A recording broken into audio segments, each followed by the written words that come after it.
This weekend on CCX News. Aye, and that item passes. Congratulations. The redevelopment project in Plymouth that has been planned for years is now finally happening. The Plymouth City Council has given the green light to redevelopment of the former Prudential campus. As Emily Haugen reports, it's a project so large that officials say it's like designing a small city. In Plymouth, nearly 80 acres of land sits vacant.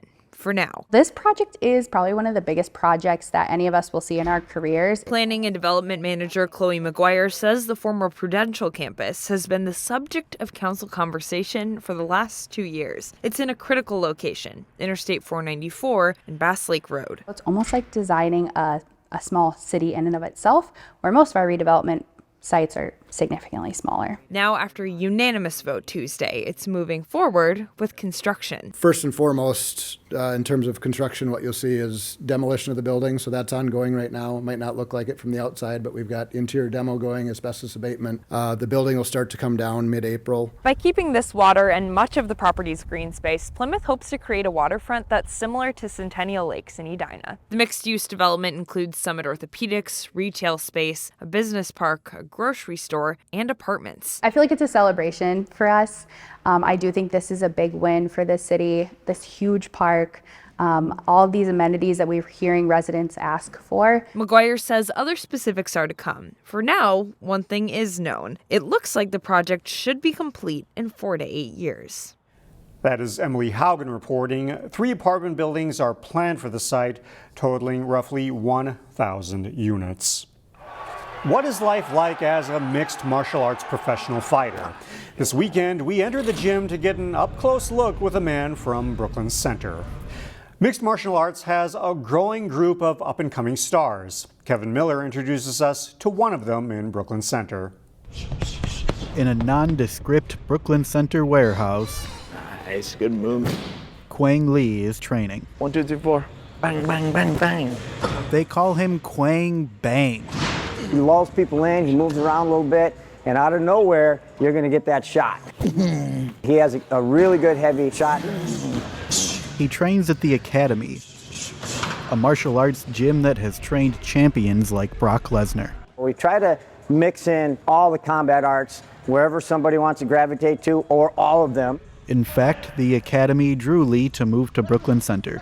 Training, coming in every day and trying to get better, and I have to, if not, they're gonna beat me up. We push each other, I'm proud to be here. That's awesome. 6 days a week, he's in the gym building good habits and earning respect. In camp, I'm sore all the time. I'm tired, sore for 8 weeks, in 8-week camp. He's soft-spoken until the punches get heavy. Which is very funny because off and outside the cage, he is such a nice, mellow guy. And once he gets in that cage, it's like a switch goes off. He's won his last 7 professional fights in MMA's top developmental league, the Legacy Fighting Alliance. Before the fight, coming into the fight, when you walk into the octagon, there's a lot of pressure, nerve.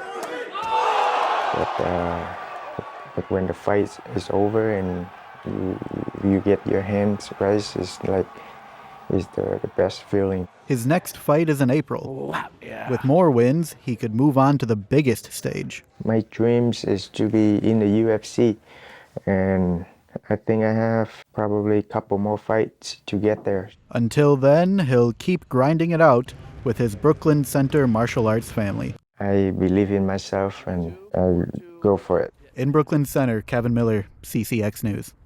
A Plymouth City employee received a prestigious award this past week for springing into action at the sign of trouble.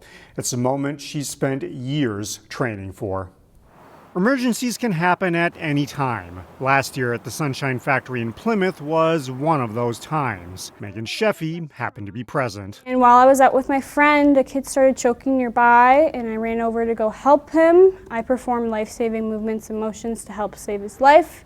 and I got the object out and saved him from choking. She says it nonchalantly, however, her actions were anything but. Tuesday afternoon at the Red Cross headquarters in Minneapolis. The American Red Cross Certificate of Merit is the highest award that we bestow on an individual. Megan's life-saving measures earned her an award that's only been given to roughly 2,600 people around the world. It's signed by the chairman of the Red Cross and a fellow named President Biden. I think it's extremely special. They mentioned that it was probably one of the highest awards within the Red Cross, and it's phenomenal. The recognition is possible in large part because Megan is an experienced Red Cross lifeguard who spent the last 7 years working for the city of Plymouth. She's infinitely important to us. Katie Yandell is Plymouth's recreation supervisor, and she says she felt almost like a proud parent during Tuesday's ceremony. A lot of our staff do wonderful things, and sometimes they don't get some of that recognition. So that the American Red Cross, the President of the United States signing that certificate for her, it's a huge deal, and we're very, very thrilled to have her on staff. Meanwhile, as summer approaches, Megan's message would be for others to consider becoming a lifeguard as well. You can go tons of different paths with it career-wise, but also being a lifeguard and having a lifeguard just at the pool decreases the risk of drowning in and of itself, so it is a very important job. Megan is currently a senior at Southwest Minnesota State, majoring in exercise science.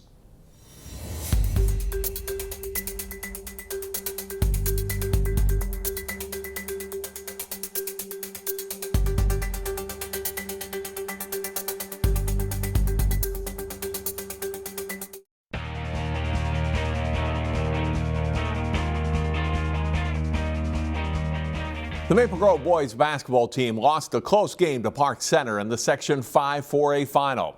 It wrapped up the career of a Crimson standout, Henry Stang, who is featured in this week's CCX Sports Spotlight. Jay Wilcox has his story. Though they fell one game short of a trip to the state tournament, Henry Stang's pretty happy with the overall body of work for a Maple Grove boys basketball team that grew a lot from November to March. Our team has gotten so much better. At the start of the year, we had a losing record. And now at the end of the year, we didn't even have double-digit losses. I mean, our team clearly progressed and got better in ways that helped us have such a good record. Stang and his teammates had a memorable Section 5 4A tournament even before the final. They beat rival Osseo on Babacar Ann's buzzer-beating three-pointer in the semifinals.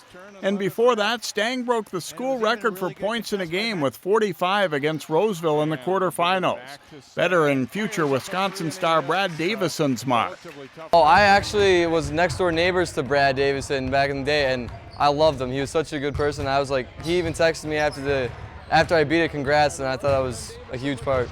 I mean, I started off the first half with maybe 14 points. I'm like, well, I was just hoping to win the game, obviously, and then they kept following me and giving me points, and I was like, I could actually break this. And then we tried to get me to break it, and I was just shocked. It was a great moment. Opposing teams threw a lot at Stang once they realized what kind of threat he was, but he also made adjustments to counter the extra attention from defenses. I think he does a great job of recognizing when people try to take things away from him and setting up other teammates. I look back at the game, the 45-point game he had 11 assists in that game. I've learned throughout the season, the beginning of the year, starting with the pressure, I've learned how to fight through that adversity and use my teammates and get them better shots based on how teams are guarding me. And coaches always are talking about me, how he thinks the teams are going to game plan against me. It always gives me a little overview of what I should prepare for, and it just helps me throughout the game. Henry had an amazing senior season overall, averaging 20 points and 6 assists. That comes after a great performance over the past 2 seasons for the Maple Grove football team that included winning the program's first state title in his junior season. That was the best time of my life. I mean, when we went to go win the perfect season, win the state championship, and I was able to play, I'll memorize it. I mean, playing in the U.S. Bank Stadium was super cool. Something I'll never experience again. It was just, the team was amazing. All the people on the team too created new friends, everything. Coaching staff was amazing. Couldn't ask for a better season. Stang isn't the biggest guy around, but to say his teammates and coaches respect him a great deal would be a big understatement. Yeah, he's a tremendous leader. I mean, he gets us motivated in the locker room, and on the court, he's someone you can always trust to do anything with the ball, and he's just an awesome player to be around. Henry's a beast. he's a winner. He's a competitor. He finds a way to get it done. Everybody tells him he's too small to do it. Every college coach has said he's too small. I'll take a 10 Henry Stangs on my team any day of the week. The guy just knows how to compete, and he gets people to follow him. He's a great leader. He's about as gritty and unbelievably smart, and he's just a gamer. He's one of those kids that he just battles. He can go and go and go. We played him.